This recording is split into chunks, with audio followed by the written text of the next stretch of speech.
Hello everyone, welcome to Bushra Home Tutor. My name is Bushra. So today is our first lecture regarding electromagnetism. आज हम पहला chapter cover करने वाले हैं. उसमें हम इंट्रोडक्शन पढ़ेंगे इलेक्ट्रोमैग्नेटिज्म का और मैग्नेट के बारे में कुछ खसूसियात पढ़ेंगे और इलेक्ट्रोमैग्नेटिक फोर्स के बारे में पढ़ेंगे. सो आज है हमारा पहला लेक्चर. सो हम स्टार्ट करते हैं इस पहले लेक्चर को. So electromagnetism as its word refers that it is the combination of the two words. One is the electro and other one is the magnetism. Electro refers to the word electron and magnetism its magnetic properties.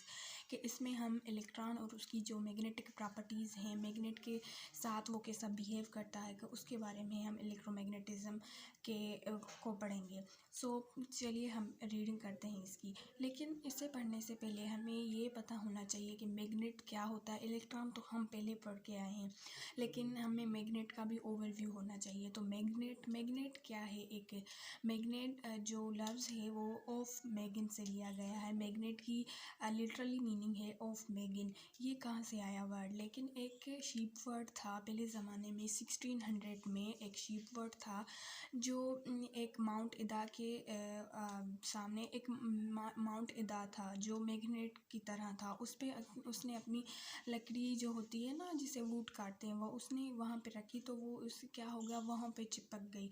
तो उस story के behalf पे उस magnet का नाम पड़ा of मैगन, जिसको हम आज मैग्नेट नाम पुकार के पढ़ते हैं. सो फर्स्ट पहले यहाँ पे ले गया है the 4 magnet fundamental forces act upon us every day whether we realise it or not. कह रहा कि जो 4 फंडामेंटल फोर्सेस हैं, जिसको हम एलिमेंट्री फोर्सेस भी कह सकते हैं, जो हम पर लगते हैं रोज़ाना, हम उसको रियलाइज़ करें भी या ना रियलाइज़ करें. जैसा कि अभी हम बैठे हैं तो हमारे ऊपर ग्रेविटेशनल फोर्स लग रहा है. जो ग्रेविटेशनल फोर्स न्यूटन ने दिया था वो हम पर लग रहा है, लेकिन हमें रियलाइज़ अभी तो नहीं हो रहा. ऐसे 4 फंडामेंटल फोर्स हैं जो हम पर लगते हैं, हम रियलाइज़ करें या ना करें. From playing basketball to launching rocket into space. Basketball पे हम खेलें या लॉन्च करें हम रॉकेट, उस पर ग्रेविटी का फोर्स लगा, या मैग्नेट पे मैग्नेट का फोर्स है, या all the forces experience us every day can be whittled down to a critical quarter. Gravity क्या है? एक वीक फोर्स है. और इलेक्ट्रोमैग्नेटिज्म क्या है? एक स्ट्रॉन्ग फोर्स है. These forces govern everything that happens in the universe. में यूनिवर्स में कोई भी चीज़ हो रही है तो इन फोर्सेस की वजह से हो रही है. जो ग्रेविटी है, हर चीज़ इस अर्थ पे हर चीज़ चिपकी हुई है अर्थ के साथ, वो किसकी वजह के? ग्रेविटी की वजह से. और इलेक्ट्रोमैग्नेटिज्म भी एक फोर्स है. जो ग्रेविटी है वो एक वीक फोर्स है और जो इलेक्ट्रोमैग्नेटिज्म है वो एक स्ट्रॉन्ग फोर्स है. Gravity is the force that attracts matter across along the distance sense of the millions of the light years. इसमें कह रहा है कि ग्रेविटी क्या है? एक वीक फोर्स है. लेकिन ये है तो एक वीक फोर्स, लेकिन वो ज़्यादा डिस्टेंस पर भी लग सकता है. लेकिन हम ग्रेविटी से अगर ऊपर चले जाएं, अर्थ पे ग्रेविटी है, अट्रैक्शन है उसकी, लेकिन उसके हम tens of the millions of the light years चले जाएं, उसके दूर चले जाएं, तो फिर भी हमें ये ग्रेविटी का जो फोर्स है हमें महसूस होगा. लेकिन ग्रेविटी होगा क्या? वीक फोर्स होगा. Tens of the millions of the light year क्या है? एक जो लाइट है, एक साल में कितना सफ़र तय करती है उसको हम लाइट ईयर कहते हैं. को एक लाइट अर्थ तक पहुंचने के लिए, सन से लेकर अर्थ तक पहुंचने के लिए कितना टाइम लेती है उसको हम लाइट ईयर कहते हैं. सो लाइट ईयर कितना बड़ा हो गया? एक यूनिट है डिस्टेंस का, बहुत बड़ा यूनिट है. तो tens of the millions of light years हम भी ले लें, फिर भी हमें ग्रेविटी महसूस होगी, लेकिन क्या है? वीक तरह से. The electromagnetic force is extremely powerful but it operates at very small scales. जो इलेक्ट्रोमैग्नेटिक फोर्स है वो भी एक फोर्स है, लेकिन वो ग्रेविटी की तरह वीक फोर्स नहीं है. लेकिन वो क्या है? बहुत ही पावरफुल फोर्स है. बट वो क्या होता है? स्मॉल स्केल्स पे लगता है. जैसे कि हम मिसाल ले सकते हैं, एक एटम है. एटम के अंदर क्या होता है? न्यूक्लियस होता है. और न्यूक्लियस के अराउंड क्या होते हैं? इलेक्ट्रॉन्स होते हैं. तो इलेक्ट्रॉन्स और प्रोटॉन के बीच में एक फोर्स होता है. वो क्या है? इलेक्ट्रोमैग्नेटिक फोर्स होता है. लेकिन उसमें कितना डिस्टेंस होता है? अबाउट पिकोमीटर्स में होगा डिस्टेंस, या अब उससे भी नीचे चले जाएं पिकोमीटर्स में, या इसमें होगा. तो ये कितना स्केल है, कितना डिस्टेंस, छोटा डिस्टेंस है. इलेक्ट्रोमैग्नेटिक से इतने छोटे डिस्टेंस में ही फील किया जा सकता है. to attract negatively charged electrons, resulting in the formation of the atoms and molecules. It is a fundamental reason that electrons are held by nucleus and are accountable for the nucleus inter जो atom है उसमें nucleus होता है, nucleus के around क्या होते हैं, electron होते हैं। इलेक्ट्रॉन और न्यूट्रॉन एक दूसरे से होल्ड हुए हैं, किस वजह के, इस फंडामेंटल रीज़न इलेक्ट्रोमैग्नेटिक फोर्स की वजह से। Electromagnetism serve as the basic principle of the working for many of the home appliances is household applications. These applications include lightning, air conditioning system, generators, transformers, ETC। सही है कि electromagnetic force एक basic principle है। बहुत सी हमारे home appliances हैं जो हम घरों में यूज़ करते हैं, डिवाइसेस अप्लाइंसेस हो गए, उसमें इलेक्ट्रोमैग्नेटिज्म को इस्तेमाल किया जाता सकता है। जैसे हम AC इस्तेमाल करते हैं, हम जनरेटर इस्तेमाल कर रहे हैं, ट्रांसफार्मर इस्तेमाल कर रहे हैं, स्टेप अप और स्टेप डाउन करने के लिए हम ये जो इस्तेमाल कर रहे हैं, जनरेट इलेक्ट्रिसिटी को जनरेट करने के लिए हम इसमें क्या यूज़ करते हैं, इलेक्ट्रोमैग्नेटिज्म इस यूज़ करते हैं। इसको हम पढ़ेंगे डिटेल में। सो यहाँ पे Coulomb's law, like charges repel, unlike charges attract, protons repel each other and the same is true for electrons, but electromagnetic force attracts electrons to protons. ये हम कूलम्स लॉ पढ़ ले हैं, इससे पिछले वाले चैप्टर में, उससे भी पिछले इलेक्ट्रोस्टैटिक्स में जो लाइक चार्जेस होती हैं वो एक दूसरे को अट्रैक्ट करती हैं, रिपेल करती हैं, और जो अनलाइक चार्जेस हैं वो एक दूसरे को अट्रैक्ट करती हैं। जो प्रोटॉन्स और इलेक्ट्रॉन्स क्या हैं, अनलाइक चार्जेस हैं, तो ये क्या करेंगी, एक दूसरे को अट्रैक्ट करेंगी। उन बीच में क्या होगा, इलेक्ट्रोमैग्नेटिक फोर्स होगा। Electron capture, electromagnetic force pulls electrons into orbit around positive charge atomic, the larger the nuclear the more electrons are pulled in. जब न्यूक्लियस क्या होगा, पॉजिटिव चार्ज क्या होगी न्यूक्लियस पर, प्रोटॉन्स जब ज़्यादा होंगे तो इलेक्ट्रॉन्स भी ज़्यादा अट्रैक्ट हो पाएंगे। ओके, जैसा कि आप देख सकते हैं कि जितना जैसे ज़्यादा प्रोटॉन्स होंगे, जितनी ज़्यादा पॉजिटिव चार्ज, जितना ज़्यादा फोर्स होगा, तो इलेक्ट्रॉन भी उतने ज़्यादा ही होंगे, उतने ज़्यादा इलेक्ट्रॉन्स को वो कैप्चर कर पाएगा। ठीक है। Atoms and molecules. The electromagnetic force holds atoms and molecules together. Electrons occupy energy levels surrounding it, balancing out positive and negative charges. क्या होगा, एटम है और दूसरा एटम है, वो मिल रहे हैं तो एक क्या मॉलिक्यूल ठहरा बन रहा है, ऐसे मॉलिक्यूल बन रहा है। एक एटम दूसरे एटम से मिलता है तो एक मॉलिक्यूल बनता है। लेकिन ये भी इलेक्ट्रोमैग्नेटिक फोर्स की वजह से। इलेक्ट्रॉन्स ऑक्यूपाई एनर्जी लेवल्स, जो एटम होता है उसके आसपास एटम होता है, उसके अराउंड क्या होते हैं, ऑर्बिट्स होते हैं। तो ऑर्बिट्स क्या, ऑर्बिट को हम एनर्जी लेवल्स कहते हैं। एनर्जी लेवल्स क्यों कहते हैं, क्योंकि जो ऑर्बिट होता है ना उसकी अपनी अपनी स्पेसिफिक एनर्जी होती है, इसलिए हम उनको एनर्जी लेवल्स कहते हैं। जो एटम के न्यूक्लियर के जो करीब होता है उसमें हाई एनर्जी लेवल होती है, उसके बाद जो एनर्जी है वो कम होती जाती है। फिर balancing out positive and negative charges, और एटम में जितने प्रोटॉन होते हैं उतने ही इलेक्ट्रॉन होते हैं। इस तरह क्या होता है, पॉजिटिव और नेगेटिव चार्जेस क्या हो जाते हैं, बैलेंस हो जाते हैं। सो हमारी दूसरी टॉपिक है इलेक्ट्रोमैग्नेटिक फोर्स। और जो इलेक्ट्रोमैग्नेटिक फोर्स है ये कॉम्बिनेशन है टू फोर्सेस जी, एक होता है इलेक्ट्रिक फोर्स और मैग्नेटिक फोर्स। अगर जब दो इलेक्ट्रिक फोर्स और मैग्नेटिक फोर्स बनते हैं, मिलते हैं, तो एक नया फोर्स बनता है जिसको हम कहते हैं इलेक्ट्रोमैग्नेटिक फोर्स। जो रीड कर लेते हैं, the electromagnetic force as its name suggest is consist of the two forces, electric and magnetic force. जैसा कि मैंने बताया, physicist once thought of these forces as independent entities but eventually discovered that they are the parts of the same force.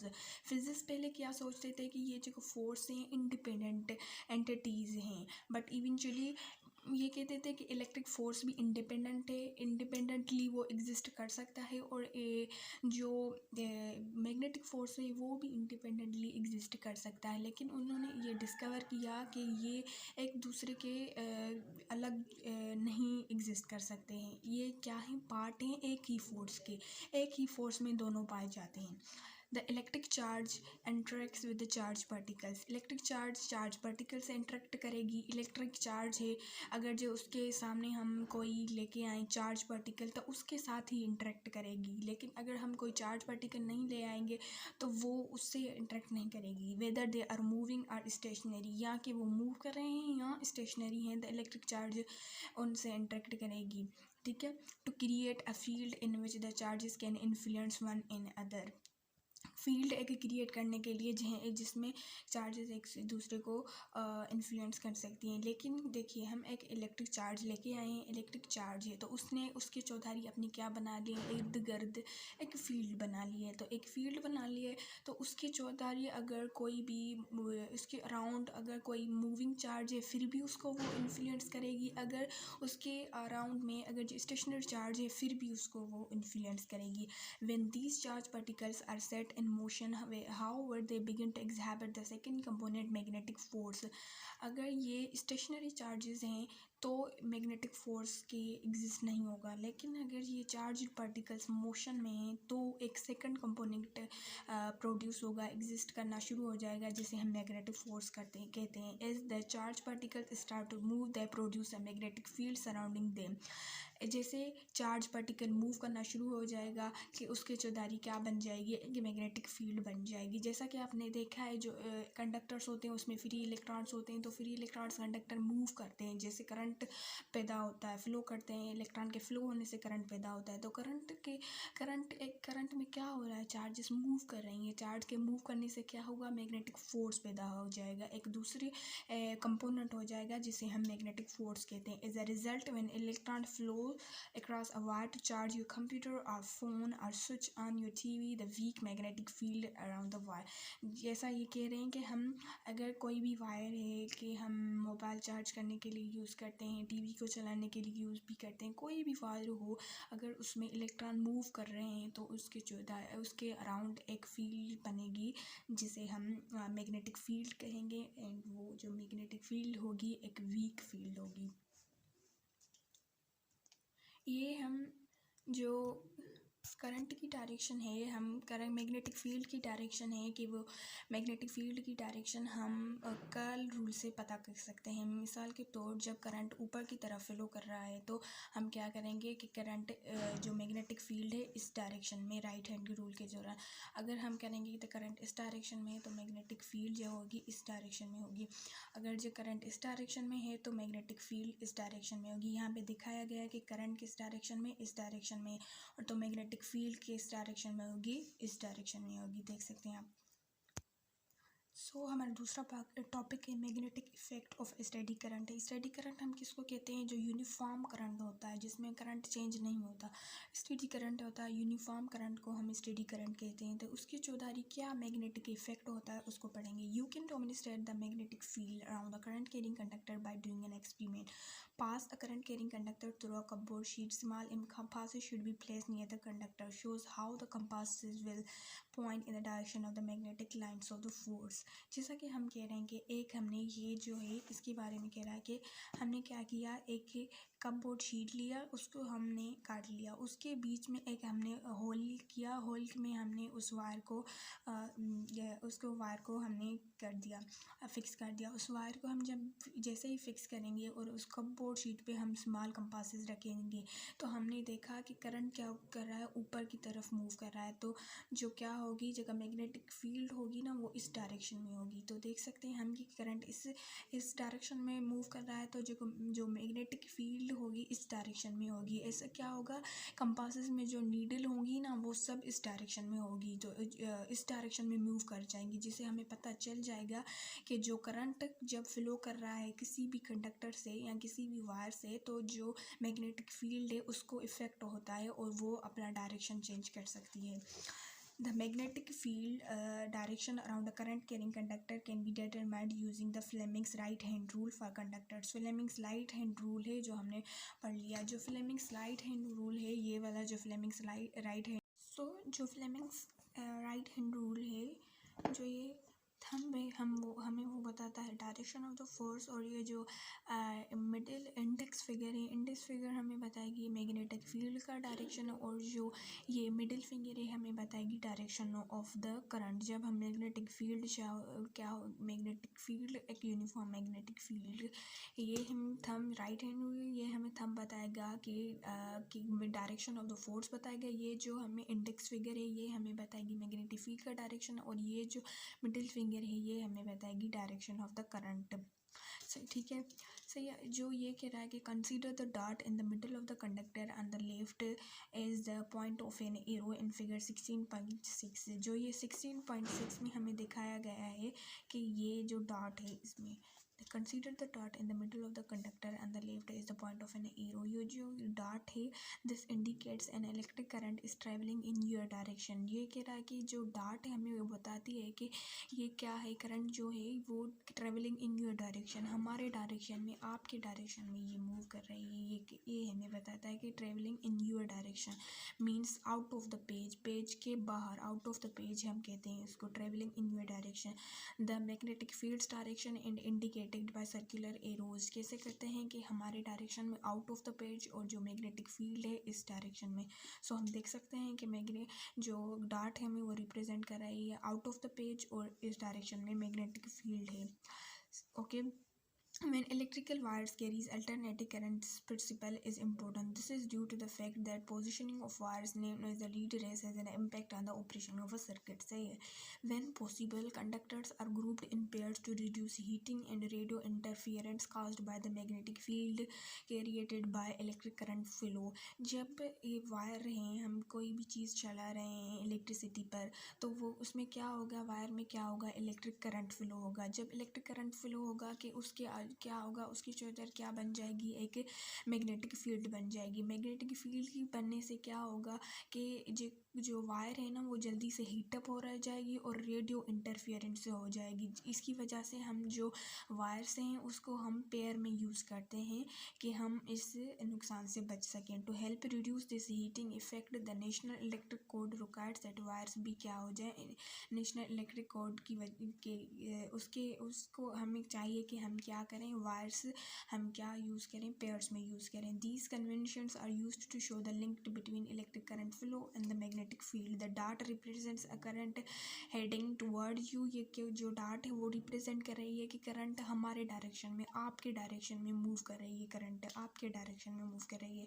और जो the cross on the right represent the tail end of the current heading away from the you. और जो ये cross represent करता है कि away from the you means नीचे की तरफ मूव कर रही है, नीचे की, अवे फ्रॉम द यू ये means into the page move कर रही है, और ये जो है out of the page move कर रही है। ये हमें क्रॉस बताता है कि हमारे दूर जा रही है, और ये क्या कहता है, हमारी पास आ रही है। जो डार्ट रिप्रेजेंट करता है कि हमारे पास आ रही है, और ये जो क्रॉस रिप्रेजेंट कर रहा है कि हमारे से दूर जा रही है।